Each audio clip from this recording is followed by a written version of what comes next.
This is a special edition of Macro Voices with hedge fund manager Eric Townsend, the premier financial podcast targeting professional finance, high net worth individuals, family offices, and other sophisticated investors. Now, for this special edition of Macro Voices, here's hedge fund manager Eric Townsend. Macro Voices All-Stars, episode 94, was recorded on February 24th, 2020. I'm Eric Townsend. Jeff Snider is back, and it wouldn't be Jeff Snider without the slide deck, so be sure to download the slide deck that accompanies today's episode. You'll find the download link in the description of today's episode on our homepage at macrovoices.com. This episode of Macro Voices All-Stars is brought to you by TopTradersUnplugged.com, the leading podcast when it comes to quant and rules-based investing. I'll tell you how to claim a free copy of their new guide to the best investing books ever written at the end of this episode. Jeff Snider, CIO at Alhambra Investments. It finally seems as if all the talk of a global economic rebound is maybe starting to die down. We started this year with sentiment pretty solidly optimistic, but that's been derailed. The question is why? Now, obviously, a lot of people, including myself, have their eye on China and the coronavirus pandemic, which I guess the WHO announced today is not a pandemic, according to them. I personally disagree. And that's what you hear every time some negative piece of news comes out. Now, Jeff, you think it's more important to figure out why these negative signs have reemerged than it is to argue about the probability of a recession. Some might ask, does the why really make a difference? I mean, if a recession happens, does it really matter what caused it? Well, Eric, in past business cycles, you never really cared about what caused a recession. One would just show up, it would get bad, and then recovering back to normal in pretty short period of time. A business cycle was just a business cycle, almost as if they were interchangeable or completely flat and devoid of any kind of nuance. But we aren't anywhere near a business cycle. And the key reason why is this lack of growth. So in other words, our focus shouldn't just be on the potential downside, which we seem to be looking at right now. It should be more on why has there been such a lack of upside beforehand? What's the reason for this malaise, which has actually transcended the very idea of a business cycle? So in the same way that, the doctors over there in Asia want to know the specific cause of the disease in order to prepare an effective treatment for it, we want to know what's really wrong with the economy. And if we get that wrong, yet again, the sickness, the economic sickness will only continue. Look, like ninja loans in 2007 or profligate Southern Europeans in 2011, an oil supply glut in 2014 and trade wars in 2018, the pandemic in 2020 is going to be a very easy scapegoat. When Jay Powell starts the Fed's next series of rate cuts, as the markets are really pricing in right now, all he'll have to say is, well, the economy was in great shape and it was getting better. And then this disease outbreak hit the globe, which no one could have foreseen. Well, Jeff, it's very, very interesting that you bring that up because the way I've seen this situation is I feel like markets have been, at least until today, completely ignoring what I see as a very serious pandemic risk. But it seems like despite the evidence that a pandemic is coming, markets keep trading to all-time highs until the last day or two. So let's start with your assessment of where we stand right now. Clearly, over the last few days and weeks, a lot of economic numbers have turned ugly. Now, for those who don't watch them as closely as you do, including myself, it might seem as if it was pandemic related, although that really hadn't affected the markets initially. So how do you see this? What's causing the numbers to turn down? Well, for one, on Friday, IHS Markit reported what was a pretty shocking deterioration in its PI estimate for the whole U.S. economy. The composite index fell all the way down to 49.6, below that magical 50 line for February 2020, and it was 53.3 in January. You see these on, starting on slide 3, 4, and 5. Now that number just below 50 has been consistent with zero GDP growth, or what in the past few times have been very near recessions. So that's what markets numbers are already suggesting where we are in the middle of the first quarter of 2020. Okay, so what you're suggesting is that it's not just the coronavirus pandemic that's to blame here. Yeah, just like it wasn't trade wars that started this downturn, there's something else going on. Even when, these various outlets report these figures and they point to the scapegoat flavor of the month, whether it's, trade wars before, they'd always note that, hey, global growth isn't good either. the downturn didn't start or turn lower once the coronavirus hit the news at the outset of 2020. This has been coming for some time now. It's been building for actually a couple of years. It's another way in which the global economy doesn't really conform to the traditional business cycle conventions. Eric, as you and I talked about the last time I was here, there were a lot of warning signs about the state of the economy and quite a few leading indicators, as you see on slide 6, that had already suggested it wasn't actually getting better long before we got to this year. And those were, not only before we got to this year, but long before the coronavirus and long before all of the stuff with trade deals and trade wars. So, there's been a rush of so-called hard data that showed a significant deterioration in economic conditions all during last year's fourth quarter, which is well before anyone had heard about the outbreak in China. You look at what's been going on in Japan, what's being reported out of Japan, and more importantly, what's being reported economically out of Europe. Well, the recent data from Europe isn't good. I know that much. Yeah, not only are the numbers pretty alarming, they're all for the fourth quarter. Before the U.S. PMI plunged in February, the European economy took a major hit in the fourth quarter. Start with Germany, slide 7, which is Europe's biggest constituent economy.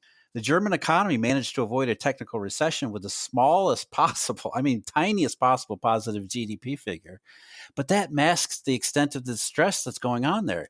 GDP in the fourth quarter was positive over the third quarter, but it was still less than it was in the first quarter of 2019.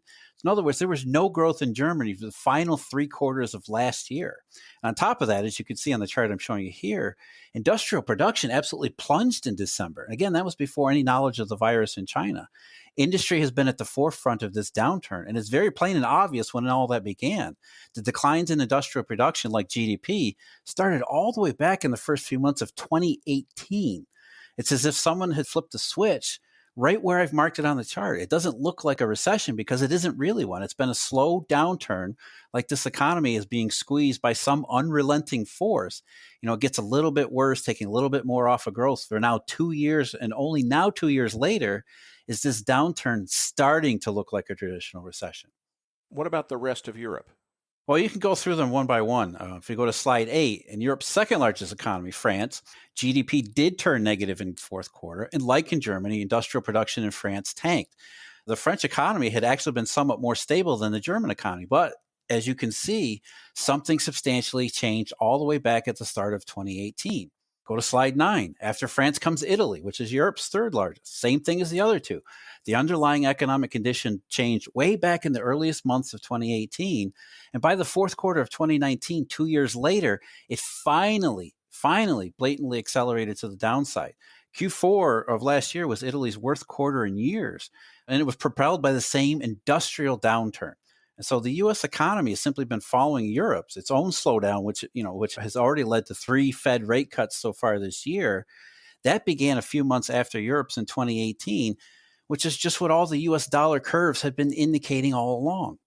Okay, so even before Italy became the first Western country to have a coronavirus outbreak, their economy was in serious trouble to start with before they got hit with the virus.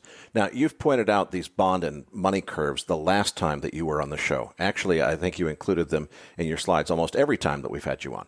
Yeah, it's because they're hard to ignore. If you go to slides 10 and 11, they give you so much information about the state of the monetary system, economic risks and everything like that. You almost have to marvel at how central bankers, especially at the Fed, do so much to ignore them. They dismiss these beneficial signals, especially when they're contrary to, Jay Powell or whatever Fed chairman's position, as they so often are. And, that's just what the bond market and the Eurodollar futures have been doing the last 4 or 5 months. Powell and other policymakers have been saying the economy is on the rebound. Well, the curves have been saying, no way, it's not happening. Okay, I've learned, Jeff, not to say that that's dollar bullish because I know you hate to associate the term bullish with this kind of situation. But that is dollar positive in the sense that the result of that should be the dollar appreciating against other currencies, correct? Yeah, from the human perspective, there's absolutely nothing bullish about a rising dollar or king dollar, whatever you want to call it. The dollar is the thing. If you go to slide 12, it is the global disinflationary pressures that certain central bankers and policymakers have finally caught on to. When the dollar goes up, bad things happen everywhere. When it was falling like it was in 2017, they called it globally synchronized growth, and there was nobody to stop them because that's what it looked like. Then it stopped falling when early on in 2018, if you see on slide 13, It was like that's the switch that was flipped for the global economy. And it has been a globally synchronized downturn ever since 2 years. It predated the trade wars and it far predated the coronavirus. So along with the idea of an economic rebound to end last year, you heard practically everyone turn negative on the dollar too. If Powell was right about the economy, then a falling dollar like 2017 would have been the result. Only as usual, there was little indication, especially in the bond and money markets, that he was right. And I'm not just talking about the repo market either. It's what's really going on in the monetary shadows that matter. That given enough time, they do show up and they push the dollar higher when they do. And that's what we've seen so far in 2020. The same global dollar shortage that never really went away at the end of last year. These disinflationary pressures, which are creating these global economic headwinds, seem to have now intensified and even gone, even before we got to the end of last year. So unsurprisingly, then, the dollar is on fire again, even though its prior rally was declared dead and gone last October. Because nothing really had changed for the shadow money fundamentals of the dollar, therefore the trend wasn't really broken. Okay, let's be precise here. When you say the shadow money fundamentals of the dollar, you mean the shadow Eurodollar monetary mechanics, which we described in great detail in Eurodollar University, which is on the MacroVoices website at macrovoices.com/edu. You're saying that the reasons why the dollar behaves why it does is because of this shadow Eurodollar system. Now, you often point out that it's good how people are starting to catch on that when the dollar goes up, it's a bad thing, not a good thing. But more important than that, the next crucial step, in your view, is to understand why it goes up in the first place. So please help us understand that. Yeah, I've shown you the dollar against the euro so far, but it's a universal thing. This Eurodollar system is, after all, the global reserve system, the currency reserve system. So that's how all of these economic downturns get synchronized. Not exactly, but they're not exactly synchronized, but enough such that once some negative pressures in the Eurodollar system get going, given enough time, nobody is immune from them. So if we go to slide 14 and turn from the euro to say something like the Brazilian real, we find a pretty similar track record over the same period in question. The last 2 years of rising misfortune alongside the rising dollar exchange value. Again, absolutely nothing bullish about it. And there's a lot that's interesting and important about the Brazilian currency as it relates to what called these disinflationary pressures, why the dollar goes up when it does. When it first showed up in early 2018, as usual, it was ignored. But then in April and May of 2018, the dollar screamed higher and put most of the emerging market world into a tailspin. In Brazil, the central bank responded because it had to. It couldn't just sit there and watch the real plummet again like the currency had just a few years ago during what I call Eurodollar number 3. So in this fourth one, this Eurodollar number 4, as you can see on slide 15, Banco officials did the usual TV interviews expressing confidence that they had the situation under control, and that if they wanted to, they could support the real with no problem at all. And then they tried. On slide 16, you can see they deployed what are called or were described as currency swaps, but in reality are rate swaps. So basically, Banco plays around with the difference or spread between the onshore real money rate and future dollar deliveries. It's called the cupom cambial. What Brazil's central bank really is doing is attempting to influence the dollar behavior of the banks in its orbit, both domestic and foreign. And that's the part that we're really interested in here, because I want to put all this Brazilian stuff in perspective. I'm assuming that you're setting up this example using these arcane Brazilian monetary procedures in order to illustrate what might really be going on in the global Eurodollar system as it pertains to shadow dollar conditions. Is that right? Yeah, and that's just what the cupom cambial describes. When dollars are harder to source and obtain on global offshore markets, this Eurodollar system, Eric, you and I talk about all the time, that is dollar price positive, just like a short squeeze, which for Brazil means a falling real. Now, the central bank responds with these rate swaps, which have the effect of subsidizing banks who want to import dollars into Brazil with the theory that stabilizes the currency. In other words, what we notice is that by the falling currency and the official reaction to it, which are these swaps, it tells us that it must be getting expensive for banks in Brazil to fund their dollar requirements, which are always substantial. That's the whole business of a reserve currency.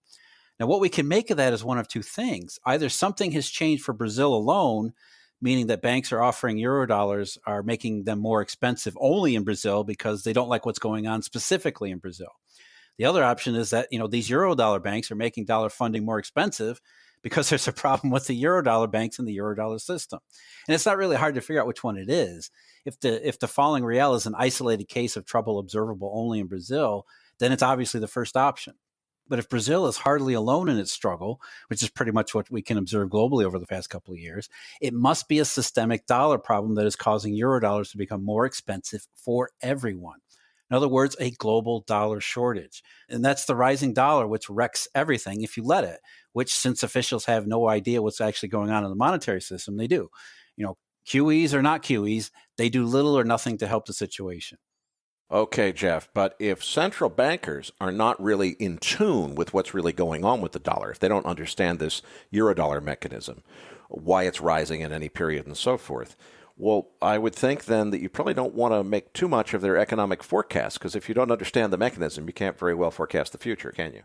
Yeah, and then that's the other part of Brazil's experience that's worth spending some time on, which you can see in the IMF figures that I'm showing you on the slides, is that it looks like Brazilian central bankers bought into the mainstream narrative of an economic rebound. And I mean that literally. After having rolled over their rate swaps, this cupom cambial dollar subsidy, going back to last September, they started to unwind them and pay them off. Why would they do that? And it was almost certainly because Jay Powell said so. He didn't come out and say it like that, but with the repo operations, with not QE, with Europe's QE, and then all the proclamations about how these were definitely working and turning the world around. Richard Carreira's abating disinflationary pressures. I showed it the first slide. Why wouldn't Brazil's central bank wind down their cupom operations? They thought that whatever their dollar problems might have been, they were all done, like Powell said. And almost as soon as they did, the real tanked again. Last November, when everything was purported going so well, Banco had to intervene directly in currency markets again, and they did it again just a couple of weeks ago. So you also notice that they've stopped withdrawing their swaps. So Brazil's experience over the last 6 months pretty much it confirms our story. The dollar problem did not go away as advertised, and the situation in the first couple of months of 2020 has grown worse all over again. Same dollar shortage, same disinflationary pressures, only now they're intensifying, not abating. So while some of the more recent dollar issues could be attributed to fears associated with the coronavirus impact, you're saying that there's a lot more to the picture than that this pre-existing dollar condition that left the global economy in rough shape existed even before we headed into the pandemic crisis, which I'm convinced is upon us now. And that's just another headwind, to use the official term, on top of severe and sustained dollar pressures that have intensified all on their own. This matters, and I think it matters a lot, because it's not just a short-term issue of recession that you're talking about, right? I mean, there's a bigger picture to consider here. Yeah, and that's why we want to get down to the actual cause of the economic problem. The world isn't suffering from the prospect of recession. It's suffering from the fact that we've never recovered from the last one. So in other words, yes, the downside in 2020 is an important issue, and so is the virus, how that might impact it. But far more important to me is the lack of upside the last 12 years. What happened to growth? This hasn't been a recovery, and the key reason why is nobody seems able to explain why economic growth changed right around 2008. The global economy just hasn't been the same since. And every time it seems like it is ready to really recover, like 2017 or 2014, something short circuits the process and it stops it right in its tracks. And each time this happens, we're told the wrong thing. In 2008, it was supposedly subprime mortgages. In 2011, it was Portuguese and Greek debt. In 2015, somehow too much oil that crashes price and depressed global investment. In 2018, they said it was all trade wars. And now it's, obviously it's going to be China's virus problem. So while all those things did happen, they were not the overriding issue. The dysfunctional Eurodollar system was, which is why you see the dollar go up in each of these episodes, more so since 2014. Meanwhile, it's amazing to me that our current president is fighting with his immediate predecessor over who's responsible for this amazing growth. It's not growth. There's been no upside at all. If you look at the last slides of the presentation, 17 to 22. Okay, Jeff, but if they call it amazing growth, then knowing that they won't be challenged, it becomes a political game where neither of them can be blamed. Either Obama created the conditions for this boom or Trump did. Yeah, and by all the evidence, there is no boom. And that's why I'm ending the presentation with slides 17 through 22. There is no boom. The dollar shortage has continually depressed growth everywhere, not just in the United States. And that's one reason why the bond market is linked. Why are treasury yields behaving the same way as German bonds? we allow the current downturn to be put down as trade wars or coronavirus, then this will just continue. Instead of a real recovery and a real boom after this fourth euro dollar problem, when it inevitably does finish up, probably sometime this year, there will be nothing better than another reflation cycle following it, a reflation number 4, which will be way overhyped like it was in 2017 and 2014, only to be inevitably followed by a fifth euro dollar problem down the road. And that's what's really important about identifying these issues behind this current downturn. Maybe people didn't care about what caused recessions in the past, but this is very different. We have to break this euro-dollar cycle in order to get back into a real business cycle. And it starts with understanding these dollar dynamics, not just that when the dollar goes up, it's bad for everyone. More important, why it goes up. Only then maybe can we stop its destructive behavior and from erasing even more upside than it already has. Okay, Jeff, I wanted to start with your slide deck and walking through it as we just have to get your perspective and make sure it's clear to our listeners that you see, even before the virus pandemic ever came up, that the economy had a real problem, and also that the U.S. dollar was appreciating independent, and that upward pressure on the dollar relative to other currencies had occurred independent of the virus or before the virus ever came up. I want to move on now and incorporate some of my own research and perspectives with what you're seeing, because I think that we are headed into a global coronavirus pandemic. I think that what China has been through, I'm hoping the rest of the world won't go through something quite that bad, because we'll learn a few lessons from China's experience. We'll be a little better prepared for it. But we're still going to go through it. And we're already seeing outbreaks in Italy and South Korea, and I fear that it's just the beginning. So I want to talk about, as the coronavirus situation occurs, there's two aspects of it that I want to talk to you about. The first one is the U.S. dollar impact. Coronavirus, I think, by itself would be very dollar positive in the sense that it would cause a lot of flight capital to move into dollars and U.S. treasuries.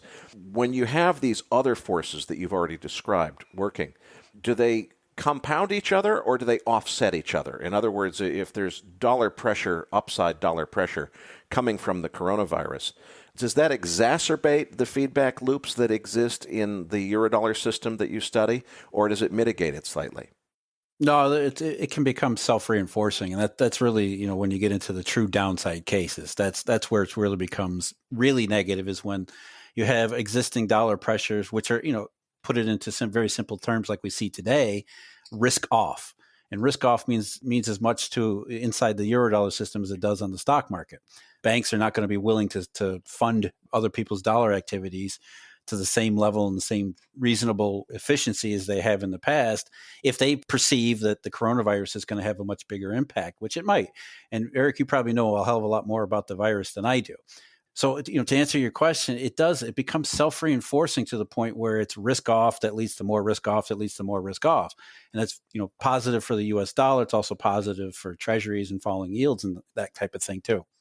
I have been studying the coronavirus situation very carefully, and there's an aspect of this that I want to tie into your work in the eurodollar, which is the prognosis, in my mind, is very, very different for developed nations versus the developing world. And the reason is what George Soros called reflexivity. And the scenario is as follows. The coronavirus, fortunately, has a fairly low case fatality rate if you can provide quality medical care. So in a country like the United States or most of Western Europe, where there's good medical care, what we can expect is a whole lot of people are going to get infected with this thing. They're going to be treated. A lot of them are going to get pneumonia, but it is a curable viral pneumonia, which will have a fairly high hospitalization rate. About 15% of the people who get the COVID coronavirus are going to require hospitalization, but it's a curable pneumonia which can be treated with hospitalization. That works in the developed world, but in developing countries, let's take India, for example, they've got so many people and they don't have anything close to adequate medical facilities. What is going to happen, unfortunately, I think, is the case fatality rate will be much, much higher in less developed countries that don't have as elaborate of a medical system.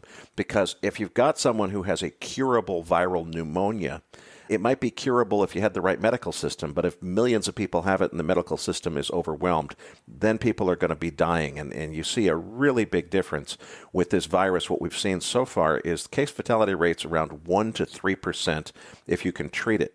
When you get into a situation like Wuhan had, they at one point were looking at about an 18% fatality rate because the medical facilities had become overwhelmed and they couldn't treat it. So I think developing, EM and DM are going to have very different experiences with the virus. Now, of course, I could be wrong in my analysis, but let's pretend for sake of discussion that what I just described turns out to be true about the way this virus plays out differently in emerging markets versus developed. What does that say to you in terms of how it relates to your work with the Eurodollar? Well, it's just, like I said, I think it becomes self-reinforcing because, look, the dollar system, the banks that operate in the Eurodollar system are already viewing emerging markets negatively. There's already a pre-existing view of, hey, there's too much risk, not enough upside in the EM worlds as it is. So throw in, what you're talking about, Eric, which would be a much higher problem or a much higher fallout, maybe that's the right way to say it, from the coronavirus in those places. It becomes even more, it's another risk on top of pre-existing risk. And it may even be the primary risk going forward. But it's gonna create more havoc, more financial havoc for these places because, they're not going to be able to fund their dollar activities, their economic activities the way that they need to. And so, the downside cases where these risks combine and become self-reinforcing. And in the situation as you describe it, you can see how that might easily happen.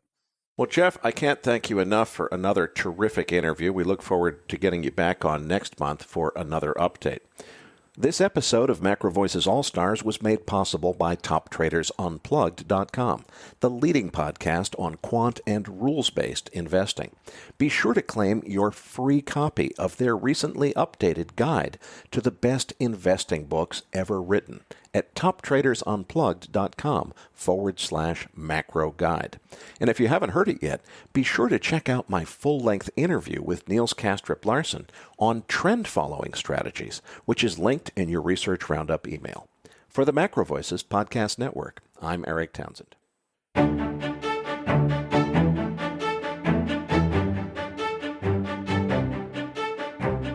That concludes this edition of Macro Voices. Be sure to tune in each week to hear feature interviews with the brightest minds in finance and macroeconomics. Please register your free account at macrovoices.com. Once registered, you'll receive our free weekly Research Roundup email containing links to supporting documents from our featured guests and the very best free financial content our volunteer research team could find on the internet each week. You'll also gain access to our free research library. And the more registered users we have, the more we'll be able to recruit high-profile feature interview guests for future programs. So please register your free account today at macrovoices.com if you haven't already. You can subscribe to Macro Voices on iTunes to have Macro Voices automatically delivered to your mobile device each week, free of charge. Macro Voices is presented for informational and entertainment purposes only. The information presented on Macro Voices should not be construed as investment advice. Always consult a licensed investment professional before making investment decisions. The views and opinions expressed on Macro Voices are those of the participants and do not necessarily reflect those of the show's hosts or sponsors. Macro Voices, its producers, sponsors, and hosts, Eric Townsend, shall not be liable for losses resulting from investment decisions based on information or viewpoints presented on Macro Voices.